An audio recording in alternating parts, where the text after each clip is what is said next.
आज से हरियाणा में जो एसआईआर है वो शुरू हो गया है और अगले 30 दिनों तक ये जो पूरी प्रक्रिया है वो चलेगी।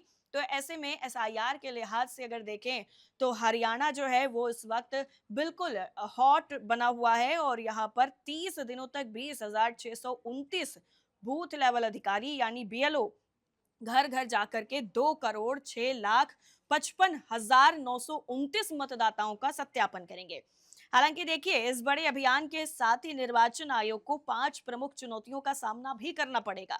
इनमें राजनीतिक दलों की तरफ से पर्याप्त बूथ लेवल एजेंट यानी बीएलए नियुक्त नहीं किया जाना है। मेट्रो शहरों में मैपिंग का जो काम है वो पूरा करना, ऊंची आवासीय इमारतों और दूर दराज की ढानियों तक पहुंचना, प्रत्येक मतदाता से एन्यूमरेशन फॉर्म भरवाना और मतदाता सूची में गलत या दोहरे नामों को हटाना जो है वो भी शामिल है। वहीं मुख्य निर्वाचन जो अधिकारी हैं ए श्रीनिवास, उनका कहना है कि राज्य में 14 जुलाई तक घर घर सत्यापन अभियान चलेगा। बीएलओ प्रत्येक मतदाता को एन्यूमरेशन फॉर्म उपलब्ध कराएंगे जिसे भरकर और उस पर सिग्नेचर करके आपको वापस देना अनिवार्य होगा। और जो लोग भी ऐसा नहीं करेंगे उन संबंधित मतदाताओं का नाम अंतिम मतदाता सूची से हटाया जा सकता है। इसके साथ ही उनका ये भी कहना है कि राज्य में साल 2002 के बाद में पहली बार इस स्तर पर गहन पुनरीक्षण किया जा रहा है और अभी साल 2024 की मतदाता सूची और 2002 की सूची के बीच में औसतन 64.7% मैपिंग का काम पूरा हो चुका है। 21 जुलाई को प्रारूप मतदाता सूची प्रकाशित होगी, जबकि 20 अगस्त तक दावे और आपत्तियां दर्ज कराई जा सकेंगी और 22 सितंबर को अंतिम मतदाता सूची भी प्रकाशित की जाएगी।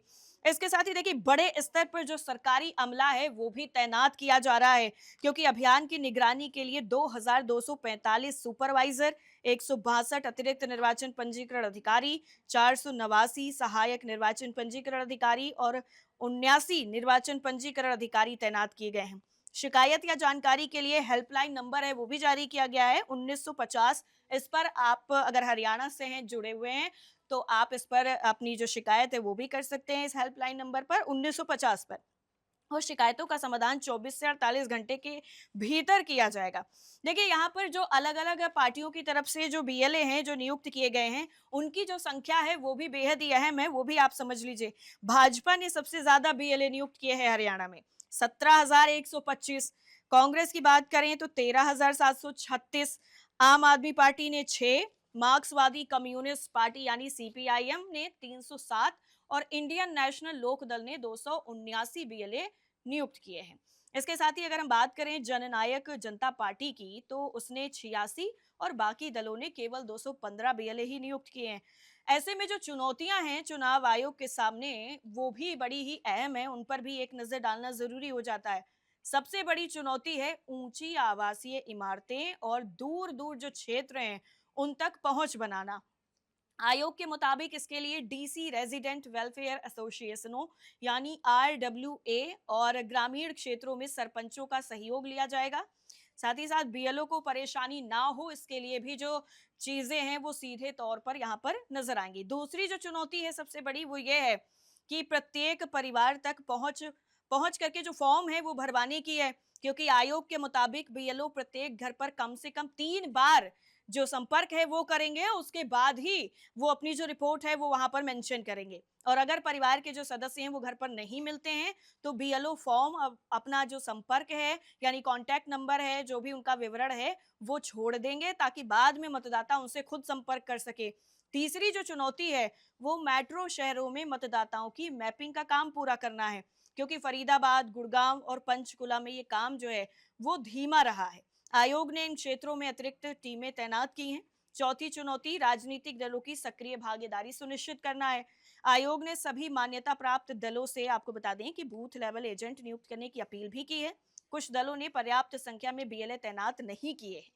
इसके साथ ही जो पांचवी चुनौती है वो बेहद ही अहम है, ये आपको समझना जरूरी है, क्योंकि जो एसआईआर हो रहा है सबसे ज्यादा इसी चुनौती को लेकर के तमाम राज्यों में जो यहाँ पर लोगों के बीच में जो शक है वो नजर आया है।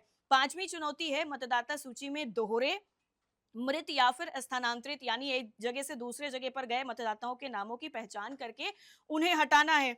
आयोग का कहना यह है कि प्रारूप मतदाता सूची के प्रकाशन के बाद में, यानी जब वो प्रकाशित हो जाएगी, तो उसके बाद दावे और आपत्तियों की प्रक्रिया के दौरान ऐसे मामलों का निस्तारण किया जाएगा। तो ये जो 5 चुनौतियां हैं वो सीधे तौर पर यहाँ पर नजर आ रही हैं, और इन चुनौतियों से जो निपटना है उसके लिए भी तमाम तरीके के जो प्रयास हैं वो किए जा रहे हैं चुनाव आयोग की तरफ से। और किसी भी तरीके से बीएलओ को कोई दिक्कत ना हो, क्योंकि अगर हम देखिए पिछले एसआईआर में तमाम राज्यों की अगर हम बात करें, तो बीएलओ पर जो अतिरिक्त बोझ है, जो अतिरिक्त काम का यहाँ पर बोझ नजर आया था, उसकी वजह से अलग-अलग राज्यों में जो बीएलओ हैं उन्होंने अपनी जान दे दी। इस प्रेशर की वजह से ये जो दावा था वो किया गया, जिसकी वजह से इस पूरे मामले को और ज्यादा गंभीरता से लिया गया। और अब जिस तरीके से हरियाणा में जो एसआईआर है वो शुरू हो चुका है, ऐसे में हरियाणा में बीएलओ जो है उनके सामने जो चुनौतियां हैं वो भी ये हैं कि भाई उनको घर घर जाना है, और एक घर में उनको 3 बार जाना है, क्योंकि एक बार अगर कोई नहीं मिल रहा है तो बीएलओ वहां से अपनी रिपोर्ट फाइनल नहीं करेगा, उसके बाद फिर उसे जाना पड़ेगा, फिर जाना पड़ेगा। अगर पहली बार में ही मिल जाते तब तो ठीक है, लेकिन अगर नहीं मिलते हैं तो 3 बार उन्हें ये जो प्रोसेस है ये करना पड़ेगा। और अगर फिर भी नहीं मिलते हैं तो उन्हें जो अपना कॉन्टैक्ट है, जो डिटेल्स हैं उनकी, वो वहीं पर छोड़ करके आनी पड़ेंगी, ताकि जो वोटर है वो आसानी से बीएलओ से कॉन्टैक्ट कर ले और उसकी जो भी चीजें हैं वो अपना बता सके, जो भी समस्या है, क्यों नहीं था, किस वजह से नहीं था, उन तमाम चीजों का जो जवाब है वो आपस में कोऑर्डिनेट कर ले। उसके बाद जो लिस्ट है वो तैयार की जाएगी। अब देखिए एक यहाँ पर समस्या ये भी है कि इतने बड़े राज्य में जो ये एसआईआर हो रहा है, तो ऐसे में जो पर्याप्त संख्या है बीएलओज की वो भी होनी चाहिए, क्योंकि अगर बीएलओ कम होंगे तो जो प्रक्रिया है वो धीमी होगी, प्रक्रिया धीमी होगी तो वक्त ज्यादा लगेगा, फिर डेट आगे बढ़ानी पड़ेगी, तो ये प्रोसेस काफी ज्यादा लंबा हो जाएगा। लेकिन ऐसे में एक जो सबसे बड़ी चुनौती ये है कि जो मेट्रो शहर हैं, उन मेट्रो शहरों में, क्योंकि लोग ज्यादातर सब जॉब करते हैं और कभी वो मिलते हैं कभी नहीं मिलते हैं, तो ऐसे में उनके सामने भी यहाँ पर सीधा सीधा चीजें नजर आ रही हैं कि उन बीएलओ अब कैसे उन लोगों से संपर्क करेंगे, क्योंकि दिन में उनका काम है तो दिन में वो ऑफिस में होंगे, तो वो किस तरीके से उनसे मैनेज करते हैं, उनसे बातचीत करते हैं, कैसे उनसे कोऑर्डिनेशन किया जाएगा। तो ये देखना वाला जो चीजें हैं वो सीधे तौर पर नजर आएंगी। और जो 5 यहाँ पर मैंने आपको चुनौतियां बताई हैं, ये भी सीधे तौर पर चुनाव आयोग के सामने है। अगले 1 महीने के अंदर ये जो पूरा प्रोसेस है एसआईआर का, ये हरियाणा में मुकम्मल होने वाला है, जिसको लेकर के जो तैयारियां हैं वो जोरों शोरों के साथ चल रही हैं, और तमाम जो तैयारियां हैं मुकम्मल हो चुकी हैं। तमाम पार्टियों ने अपने जो बीएलए हैं वो नियुक्त कर दिए हैं। ऐसे में कुछ पार्टियों ने नहीं किए हैं तो उनको भी कहा गया है कि आप अपने बीएलए नियुक्त करिए और आगे का जो प्रोसेस है वो शुरू करिए, क्योंकि इतनी बड़ी संख्या में लोगों को सत्यापन करना है। जो डुप्लीकेट वोटर्स हैं उनका नाम हटाना है, जो लोग अब इस दुनिया में नहीं है, मृत हैं, उनका नाम हटाना है, और जो लोग एक जगह से दूसरी जगह पर ट्रांसफर हो चुके हैं, यानी एक जगह से छोड़कर दूसरी जगह जा चुके हैं, तो उनका नाम भी वेरीफाई करना है। और तमाम बहुत सारी जो यहाँ पर टेक्निकल चीजें हैं वो भी यहाँ पर देखने को मिलेंगी। तो वो टाइम टेकिंग है और इसमें टाइम बिल्कुल भी नहीं है, क्योंकि सीधा सीधा अब 1 महीने का वक्त है। 1 महीने में ही हरियाणा में ये जो एसआईआर की प्रक्रिया है वो पूरी कर ली जाएगी, और उसके बाद अंतिम मतदाता सूची भी जारी की जाएगी।